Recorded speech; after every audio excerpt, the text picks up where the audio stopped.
potential Ebola cases. And we've been working with the state police to ensure that the specimens can be delivered safely and appropriately if the need arises.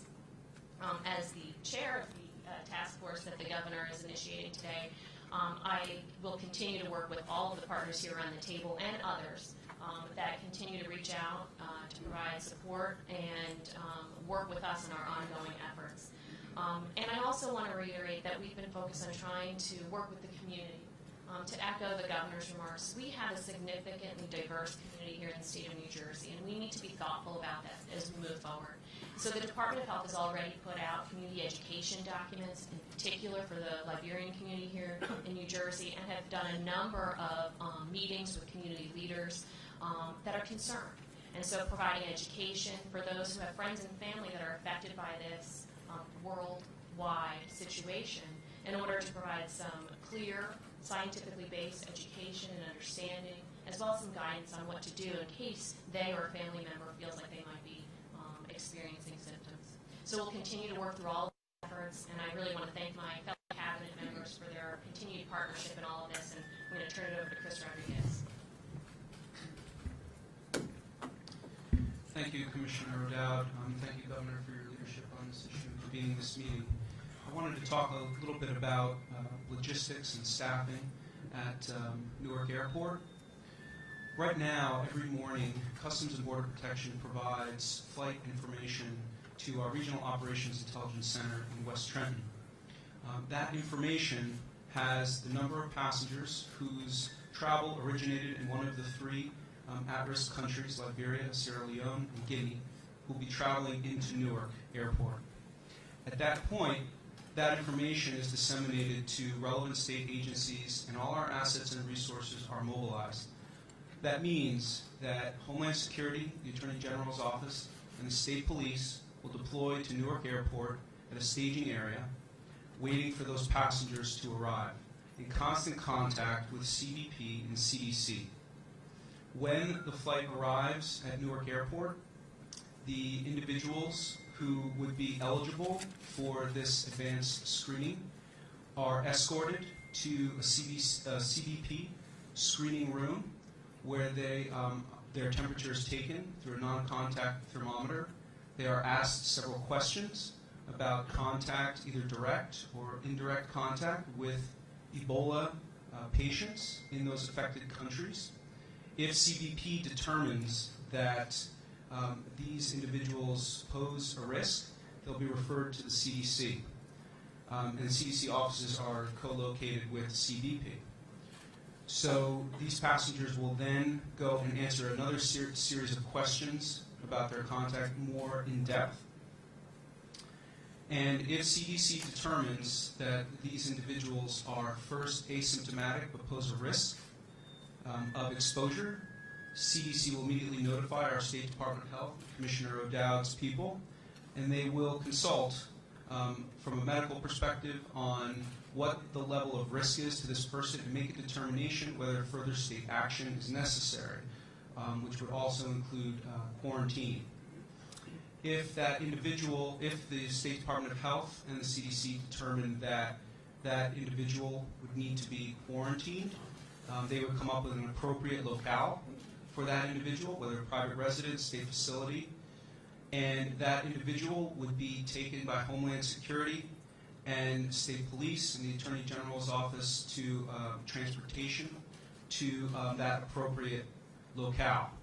If an individual is symptomatic at Newark Airport, the federal government will arrange for transportation to an appropriate hospital for that individual to be treated.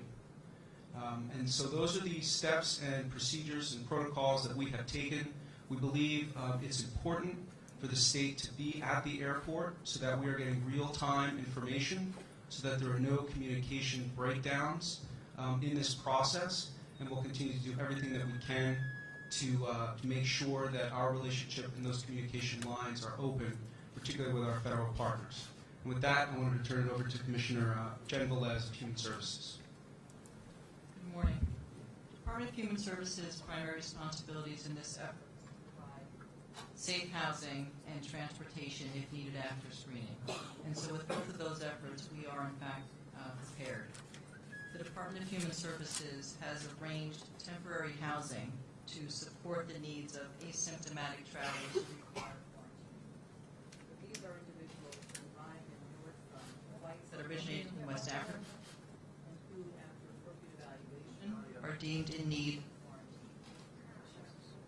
We are finalizing the temporary housing capabilities as well of hospital vacant or inactive space that can easily be brought back online for acute care needs. Could you repeat that last line again, please? The microphone. Yes, up to the top.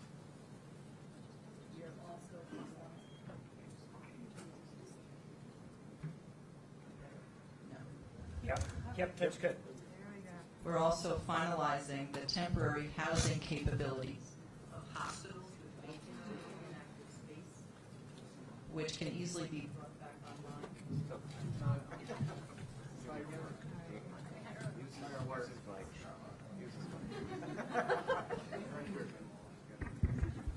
The governors will always work. Thank you, Governor. Can you start from the top now? I will start from the top. Thank you. The Department of Human Services' primary responsibility is to provide safe housing and transportation that's needed after a screening. And in both of those efforts, we are prepared. So the Department of Human Services has arranged temporary housing to support the needs of asymptomatic travelers who require quarantine. These are individuals who arrive in Newark from flights that originated in West Africa and who, after appropriate evaluation, are deemed in need of quarantine. We're also finalizing the temporary housing capabilities of hospitals with vacant or inactive space, which can easily be brought back online with no impact to acute care needs, as well as hotels or other congregate facilities that have been closed recently for renovation, for example. Travelers who are New Jersey residents will quarantine in their own homes. Every reasonable effort will be made to transport travelers to their own homes if they live in out-of-state locations with a reasonable radius of Newark International Airport, and if they're asymptomatic but have an exposure risk. We're also working to coordinate access to language translators for non-English speaking visitors. And with respect to transportation, so that of asymptomatic travelers from the airport, either to a state-arranged facility or to the traveler's home, will be provided by University Hospital EMS. We have backup transportation and protocols in place as well in the event that University Hospital has that need. And now we will also adjust transportation logistics with the addition of Hackensack and Robert Wood Johnson University Hospitals. We have significant participation from our non-governmental organization partners. They've committed to providing assistance with services to travelers who are quarantined in their own homes, as well as in temporary housing arrangements. So we can call upon the American Red Cross, the Salvation Army, the Community Food Bank of New Jersey, and the New Jersey Food Council as needed for various supplies, logistics support, clothing, delivery of food, whatever is required. With respect to the Department of Children and Families, we're working very closely with them to ensure that any temporary housing resources we make available for quarantine purposes can appropriately support families with children. And that department also has been working to identify resource home caretakers who are willing and able to accommodate children who may require placement in the event a parent or caretaker may be hospitalized or separately quarantined. Thank you.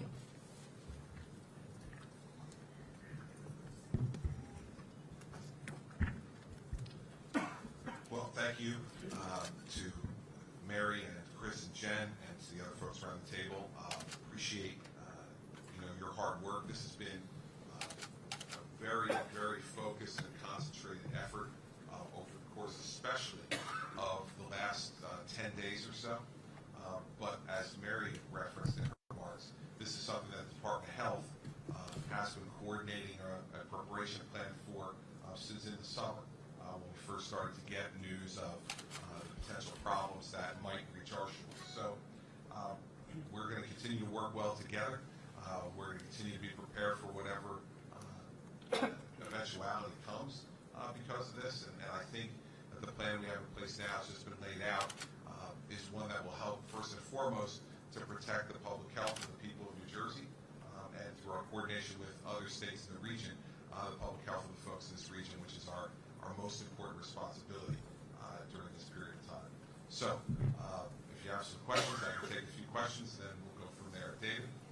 Governor, I think part of the reason people are worried about Ebola is because protocols in other parts of the country have not been followed. I know there was some question in Texas about whether the people who were handling people who were the man who had Ebola or the people who were suspected of having it didn't have proper protective clothing. Has that been updated? Do the people who would respond in this kind of a situation, are they completely covered? Do we know? Well, CDC has just issued new protocols in this regard. And Commissioner O'Dowd said in her earlier remarks that the Department of Health has just purchased an additional $1 million of personal protective equipment to increase our stockpile here in the state to be able to distribute to those folks who might have to be in contact with those potential patients. And so, David, I think, we've learned a lot from some of the mistakes and oversights that were made earlier in this process. We're consulting with the folks in Texas on a real-time basis about lessons learned from their experience. And the Hospital Association has been good at coordinating that as well with our governmental agencies. And so I don't think people at this point should be worried about that. The CDC has put much more aggressive protocols in place, and we are prepared, given our recent purchase of this equipment, to be able to implement those protocols at the appropriate time. Governor? Brian? I think to follow up David's question, there is a concern in nursing circles that equipment is just coming in, that there has not been sufficient training in putting it on, taking it off. Are you getting any kind of assurance, or can anybody up there give nurses, healthcare workers, an assurance that indeed they will have sufficient training on this equipment? All right, well, as the Commissioner said during her remarks, CDC is going to be on the ground here providing the type of training that you're talking about and supplementing that. We have been providing that type of training as we go along.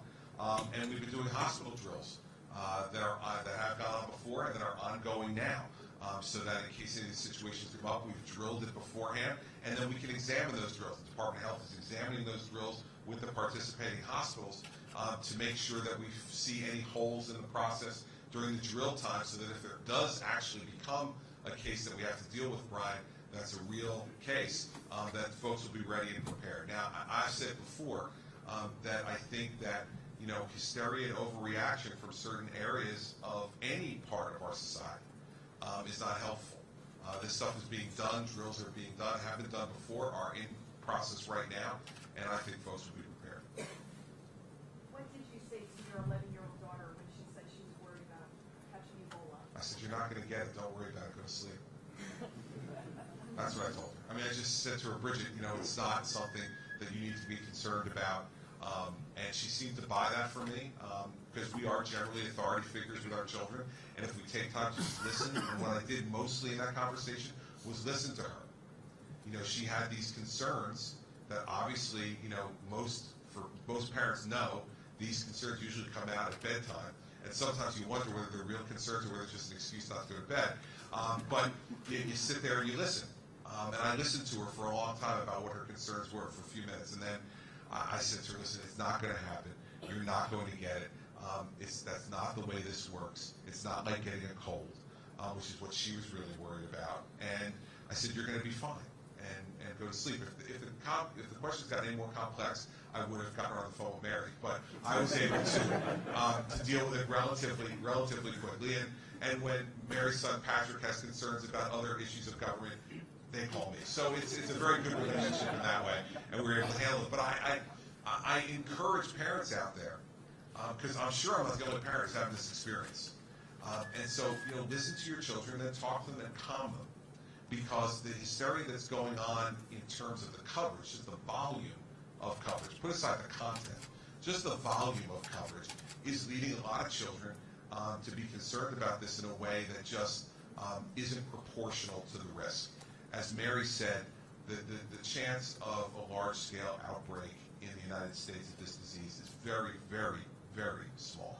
And so, but we still need to take the steps we need to take from travelers if, in fact, we have a potential of someone who's been exposed. And that's what we're going to do that. And that's why, quite frankly, we took the strong action we took regarding the NBC crew. We cannot have people believe in this state that rules do not apply to them. They do.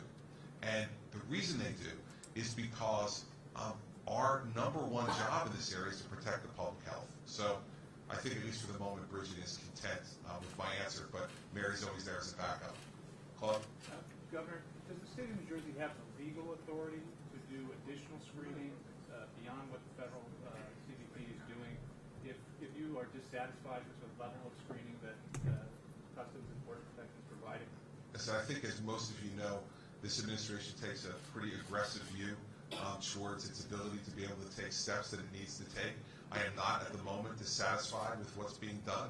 If I become dissatisfied, I will sit with my chief counsel and the attorney general, along with the commissioner of health and the superintendent of state police. I'll ask them what more they think we should be doing, and then we'll explore what our legal options are. But I'm not at this point dissatisfied with what's going on, and I think from that perspective, in terms of what our ability is to do on screening, I'm content in the moment. If I become discontent, I will take whatever steps I believe are necessary to protect the public health of the people of New Jersey. And if someone wants to sue me over it, they can. Governor, clearly erring on the side of cautiousness is one of the guiding principles, whether it's first responders or hospitals or the airport.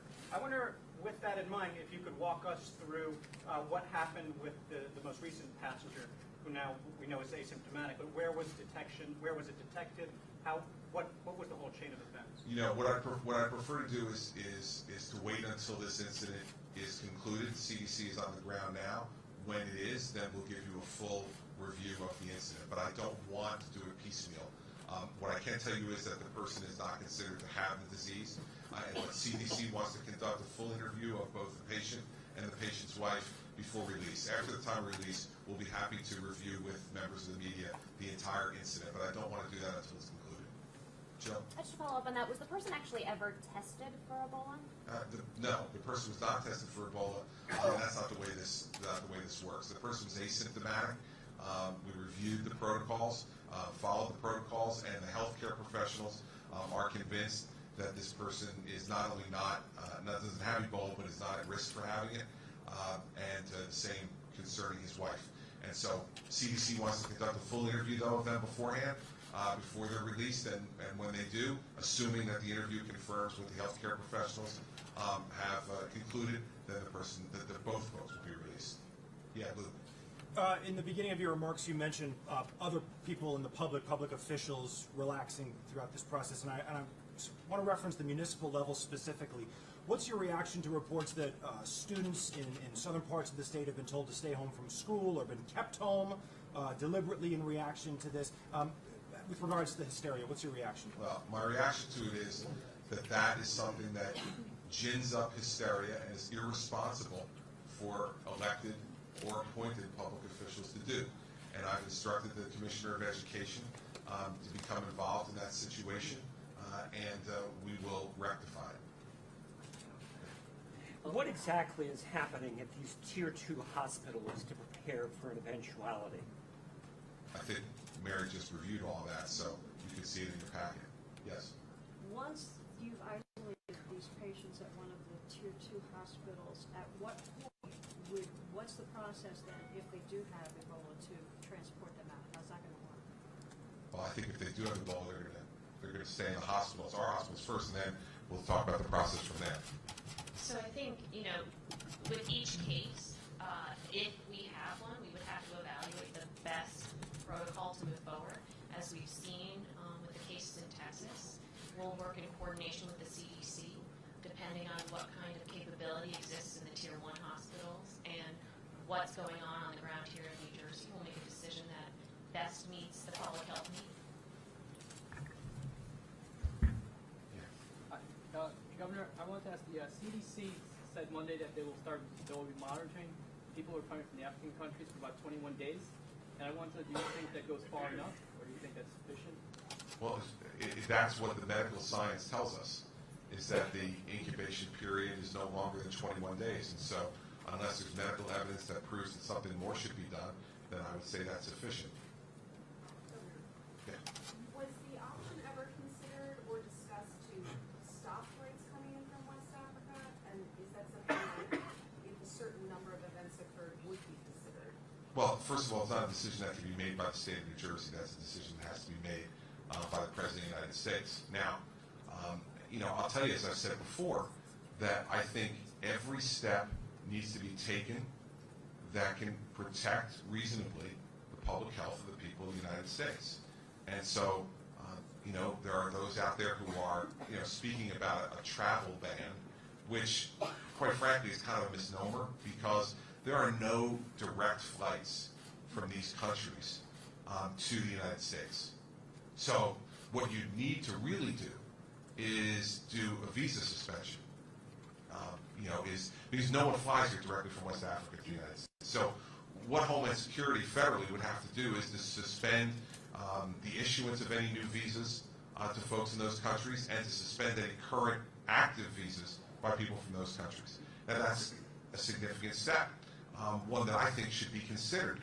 But that's ultimately going to be the decision of the President of the United States, and he's the best person to answer that question. But that's the process. So this idea of travel ban is really, from my experience in the federal prosecuting offices, it's a misnomer. No one travels here directly. This is about visa suspension, both of current active ones and the stopping of any new issuance of visas for people in those countries. It's a significant step for the federal government to take, one I think they should consider, but ultimately that's going to be the President of the United States' decision. Two more questions? David? Governor, I don't know if you can answer this because it's a little technical, but it's just occurring to me. If somebody, Probably not, David, but give it a shot. Give it a shot. If somebody goes, for instance, from Liberia, stops off in Paris for 3 days to see relatives, and then gets on a plane to Newark Liberty, are we still tracking them at that point? My understanding from federal Homeland Security is yes. And again, this is through the visa. They need a visa to come to the United States, David. So, the fact is, we can track those people, and federal government are the folks who are in charge of doing that. They then, as Chris mentioned earlier, advise us of passengers on passenger lists that are coming into Newark Liberty who are from those West African countries, and we then can mobilize in partnership with the folks in the federal government. So, see, either I'm getting better at this, or your question wasn't nearly as technical as you thought. So we don't know which is which. Yeah, Luke. How much of this playbook, so far as the steps that Homeland Security and Health and Human Services are all taking now, how much of this playbook existed before this recent scare, and how much are you kind of coming up and adjusting with on the fly to changing conditions? Well, as with reactions to every different crisis that I've been involved in since I've been governor, Luke, it's a bit of both. There's preparedness steps that are being taken all the time. In this instance, generally for any type of spread of and protection of the public health from spread of any type of disease.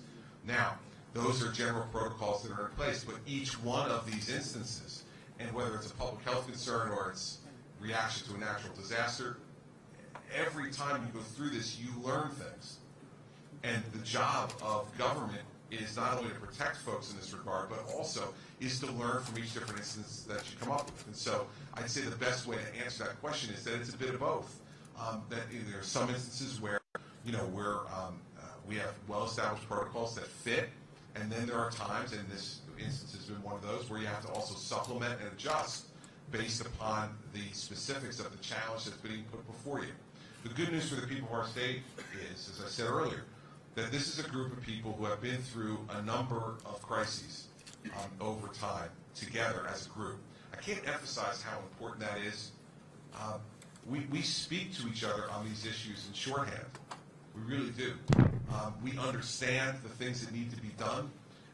We're listening to the specifics for this instance that are coming from the CDC and some of our other partners. But this group has been through a lot over the last 5 years. And the cabinet has been fairly stable in that regard. So none of this is throwing us off. It's a challenge, but it's no different in many respects than a lot of the challenges that we faced before as a group regarding protection of the public. And so the public should feel a sense of calm that they have experienced hands on the wheel. We've been through this before, and we'll take the steps that are necessary, both ones that have been planned before and improvisational steps that we may need to take based upon changed circumstances on the ground to be able to do what needs to be done. So I feel secure in the knowledge that I have an experienced group of people around me who know how to deal with this and who also know how to ask questions if they're not sure. And there's no weakness in that. In fact, that's a strength, and it's a strength of this group. So I'd say once again to the public, we need to be calm about this situation. Folks in government at every level are doing things that need to be done to try to protect us. If in fact there are shortcomings, we will adjust. And if there are shortcomings with some of our partners, we'll speak out. And we've done that already. On conference calls that we've been on, when we observe things that we think could be done better, the Commissioner has raised those issues in calls both with our federal partners and regionally. So we won't be shy about that because our job is to make sure that we do this the right way and protect the public health. So I thank all of you for coming today. I thank the host hospitals who are doing what needs to be done to help us protect the public health. And I thank Hackensack Medical Center for hosting all of us today. If we have more information, believe me, we'll get it out to all of you. We're not playing hide the ball on this. We'll do what we need to do. So thank you all very much for coming. Governor Christie, just one more question.